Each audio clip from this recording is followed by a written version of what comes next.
I just want to say we've just had a confirmation that P3 is confirmed. To do it in Monaco on one of the most important weekend for me of the year. I want to see him jumping over your shoulder, Cal, into the harbour. Let's look at the bigger picture as well. Isack's in P3, but we've also got 2 V-carbs right up there. What a crazy day. I think we were all hoping for some actions, but not that kind of options. I get that a lot of fans will say, oh, not a lot happened in this race. There is a reason why every single driver loves it here. Welcome back to the Talking Ball podcast, powered by Ava Trade. My name is Tommo, his name is Calum, and that is not a green screen. This is not a green screen. Once again, you've caught me out here living my best life. I am in the harbour in Monaco. It has been an incredible weekend, and what a way to finish it with this race this week. Mate, I don't really know where to start. Like, before these podcasts, I come up with a rough idea. Right, we'll talk about this in this order, go through. There's so much to get into. I want to start with a positive, actually, that kind of identified earlier on in the weekend, and it was the turnaround from Max's FP3 to qualifying, because qualifying is everything in Monaco. Of course, you still have to get the job done on Sunday, and we will get into that. But for the turnaround, Max to be so close to pole position at a weekend where, again, FP3, it just looked like we were really struggling in the trenches, seemed to kind of go with a big setup change, and all of a sudden we're kind of on the front row. I mean, that doesn't tend to happen that often when you have a poor FP3 and then just switch it and gain, almost a second going into quali, right? Yeah, I think, we've become a little bit accustomed to maybe Fridays being slightly off the pace that we're looking for and turning it around overnight. But yeah, as you said, that turnaround between FP3 and quali was a drastic one. Always though, you've got to give credit to Max. And I spoke to Max after quali on Saturday, and we were talking about the lap, and he said, here at Monaco, if you want to be on pole, you've got to drive at 105%. But at 106%, you're in the wall. And, we saw that with Charles, essentially. So, it's a little bit of both. Again, you've got to give Max his flowers for his magic. And that lap was absolutely amazing to be that close to pole position. Yeah, what a turnaround.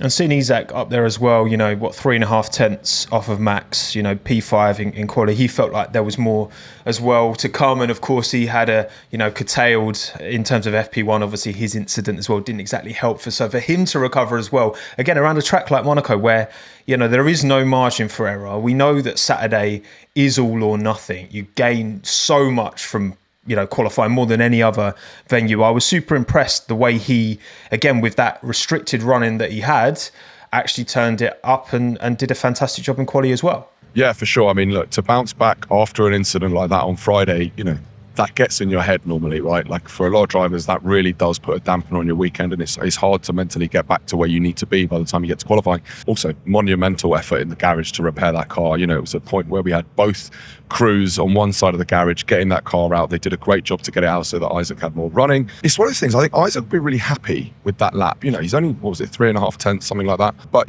this is a circuit where the driver matters. So, power unit, not so much here. Isack will be really, really happy with that quali lap. And then, in the race, again, good result for him. And of course, Monaco, the vibe. Do you I know we've spoken in the past about how intense it is in the pit lane during not just quali, but the actual race itself on Sunday as well. Did you miss it with the, champagne looking over the harbour? I've got to be honest, I've thankfully managed to have plenty of champagne this weekend. I've not been short of that. This is a tough one because this is one of the toughest races, if not the toughest race for every team when it comes to operations and logistics. The space is tiny, the noise, the pressure, the atmosphere, the heat. This is a bit of an assault on the senses here in Monaco. So it really, really is tough for everyone. I wouldn't say that I've missed that so much. I will always miss the adrenaline of a pit stop, and for sure the love of all the guys and girls in the garage is something that I'll always miss as well. But I got to spend some time with them this week, so it's been really good. What have you been up to? I think it's I've seen a few bits on social, you popping up, having a chat with Max, and kind of how have you been able to ingratiate yourself with the team? This weekend, I was here doing some hosting, presenting for Tag Heuer. Obviously, we've been celebrating 10 years of this incredible partnership between the team and Tag. So I've been here on their lovely boat, and they've been looking after me. I have, of course, found some time to go to the garage, spend some time with the team. It's been brilliant. I've really, really enjoyed my week. It's been amazing. Nice, love it. And of course, Saturday, I think P2, P5, great place to start for the race. Let's just get into it, Cal. What happened to Max? Hey, look, it seems like Max has had a bit of a PU issue. Something I think he said that it didn't feel right on the out lap and the formation lap. He kind of knew that there was some kind of issue, which at that point, obviously, there's nothing you can do about it. The car's already out there. You have to try and start the race, do what you can and see where it goes. Today, it didn't work out. Interestingly, traditionally, Monaco is a race where all the teams will try and run their oldest power unit. The last thing that you want to do here in Monaco is introduce a new power unit because, firstly, that added power means nothing to you around here. And also because, this is a high-risk circuit. If you do get involved in an incident, it does go into the wall. The last thing you want is to have a new engine in the car and all of a sudden it's written off. So it's perfectly normal for teams to try and run an older power unit here. And I think that that's sort of what we're pointing to with some of the answers that we're getting about what went wrong. But yeah, unfortunately, it's one of those hard lessons. And, we've spoken about this so much in this series so far, the work that Red Bull Ford powertrains have done. This is just another part of this learning curve. Yeah, and what does that post-mortem on the engine, understanding exactly what happened, what does that look like right now? Are we kind of waiting to get the car back to Milton Keynes and then that will begin, or will it already be starting right now? The post-mortem will have begun with the data, right? So that would have happened the moment the car got back to the garage. This is a tricky one here. It's a bit of a double-edged sword because whilst you do have the ability to get stuff back to Milton Keynes for investigation, we are only a few days away from the beginning of our Barcelona race weekend. So it's a tough one to call. The team will have to make some really, really smart decisions as to what they do logistically. But yeah, ultimately they'll be working to get to the bottom of that issue. And of course, Isack as well had power deployment issues throughout the race. I mean, I guess it's a matter of time to find out whether those things are related. Is it a coincidence that these engines are so I can't it's way beyond my pay grade to understand even a 10th of the percent of the actual detail that goes into these power units. And I imagine that's going to be equally as much as Isack did finish the race, of course. There's still issues on his side of the car as well, right? Yeah, absolutely. I think quite early on, the team realised that they didn't quite have the power delivery that they were looking for. Isack was obviously understandably quite vocal about it and telling the team that there was something not quite right. It's one of those things, right? Once you're out there, all you can do is try and finish. And we had this very similar situation with Daniel Ricciardo back in 2018, halfway through the race when we had an MGUK failure. And, I guess the blessing or the silver lining, if you like, is that you are here in Monaco. We saw Daniel win that race in 2018 with missing about 185 horsepower, and that certainly would have helped Isack this week to just stay in front, and he did a fantastic job of it. The fact that he's finished on the podium, it's amazing. What a drive from him. I think the defensive job he was doing to keep it going and just to not, and we've spoken about this, I think, before with Isack, he's not a driver to give up. As much as he, wears his heart on his sleeve and he'll let you know what he's feeling on the radio, he will give everything. And the fact that he's converted this P3 podium is just unbelievable. Someone said to me something earlier on this week, actually, that I really love, which is that my mum didn't raise a quitter, but she did raise a complainer, right? And that's absolutely fine. As long as you keep pushing on, you can make yourself heard and talk about the issues. But, again, here in Formula One, you make your own luck.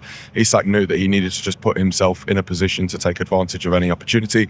And, lo and behold, we got to just past lap 50 and that opportunity came up for us to take advantage.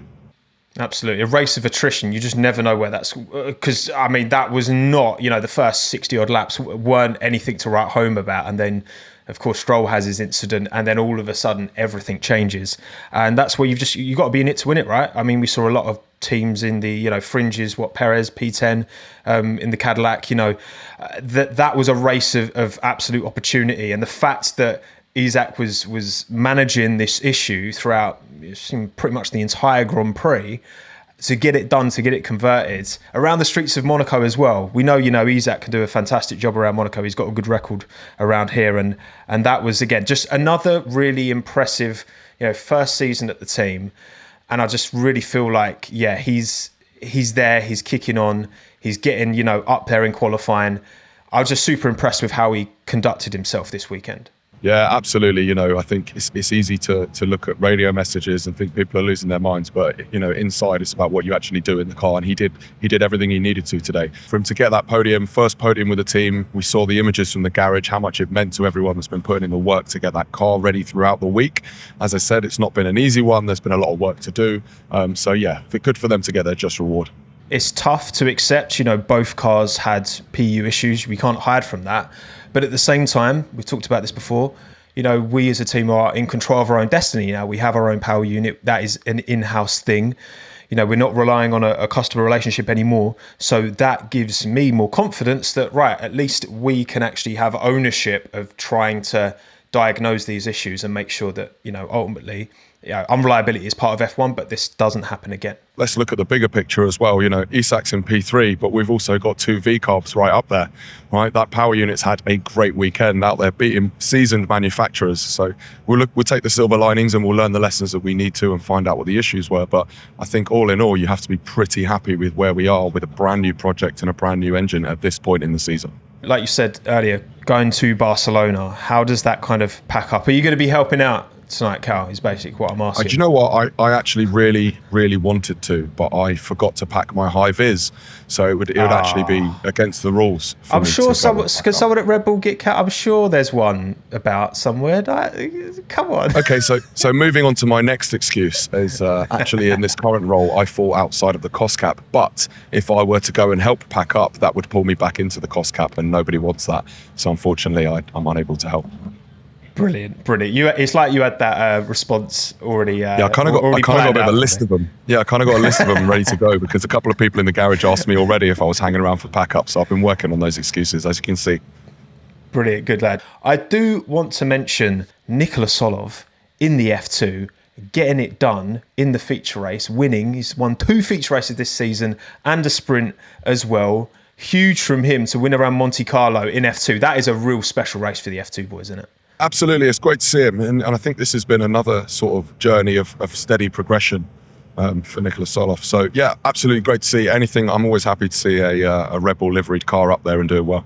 And also, I just want to say we've just had a confirmation in our little chat that P3 is confirmed. Isack is P3. Happy days. Job done. Lovely jubbly. I felt, he was quite reserved, and I hope now, I want to see him jumping over your shoulder, Cal, into the harbour at some point during this podcast. I mean, perhaps we can go and find him and throw him in if he's not up for it. I tell you what, before we move on, and talking of penalties that we've seen in this race, I actually think the one that's really worth talking about would have been the one at Mercedes for George, because that was really interesting to see George come in for that penalty, for that pit stop, with a 5-second penalty to serve. And for me, from looking at the footage, it just seemed like a massive miscommunication, because when you go back and look at it, it seemed like the crew on the right front of that car were aware that the penalty needed to be served. But then obviously once they saw the left front crew just get on with it and change the wheel, they then obviously just went on and got on with it. I can only imagine that has occurred through a bit of a miscommunication about what they needed to do. It's a really hard one to get right, especially when you've got a double stack, but the second car has a penalty. But yeah, I think that's a bit of a talking point, and George will want to know what went on there. I mean, again, that was shades of Ricciardo 2016, right? Communication. You literally, in the preview for this race last week, you were saying, it's such a short lap, isn't it? So it's really hard. You've got that slight delay on the radios as well, on the GPS to understand exactly where the car is at any given time. And it just takes, it's tiny margins in this sport, especially around a track like Monaco. Yeah, absolutely. Like I say, this is one of those races where often as a mechanic, you don't necessarily feel like you can help make it go well, but you are painfully aware that everything you do could ruin everything.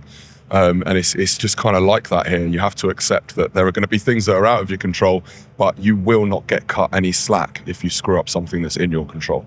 I'm sure, you're 15 years working at the team, Cal, that was part of it. It's the adrenaline. It's something that only top tier sport gives. And almost in a way, because the pit stops are so important in Monaco, I like that.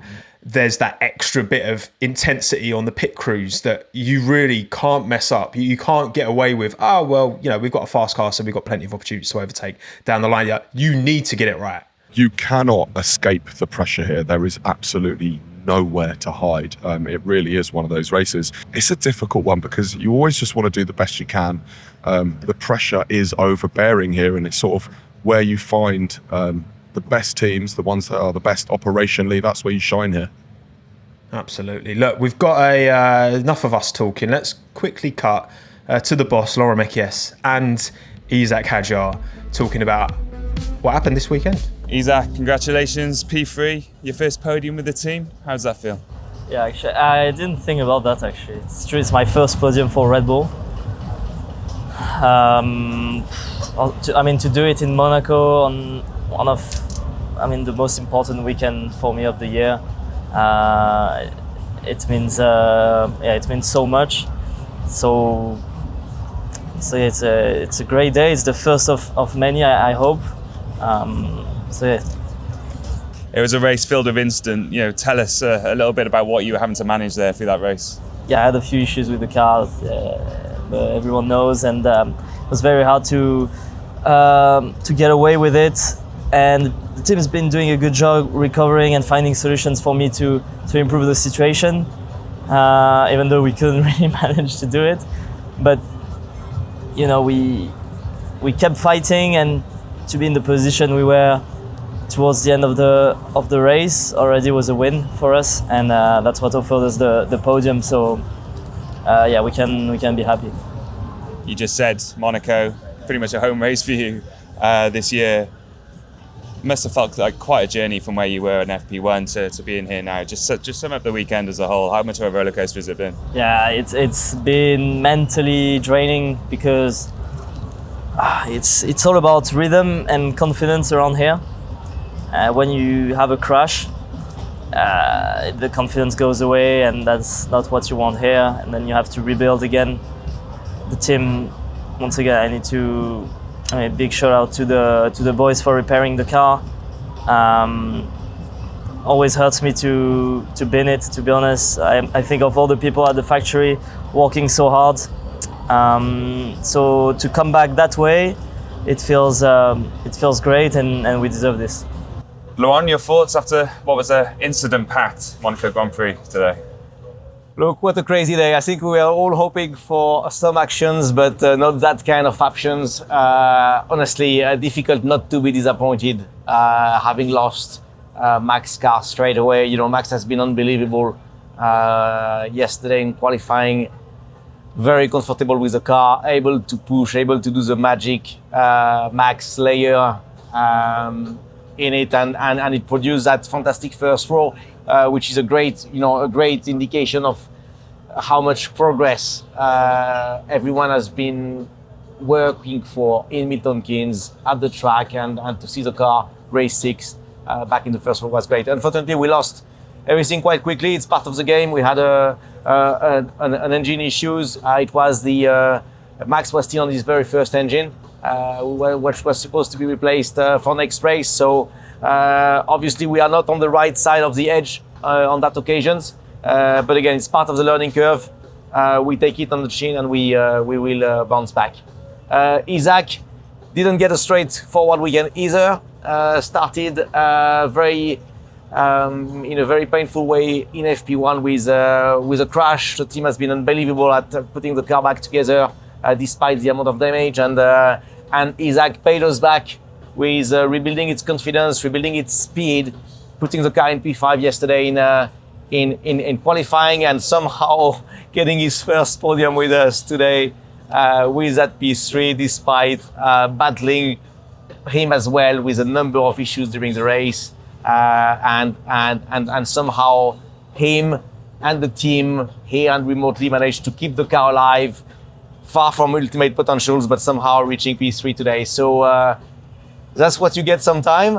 So we take the podium for what it is, and more seriously, I think what is important is that the underlying performance of the car is progressing every weekend. And this weekend has been closer to the ultimate pace compared to Canada. Canada was closer compared to Miami. Miami was closer compared to Japan. So again, the work done in Milton Keynes is no short of phenomenal.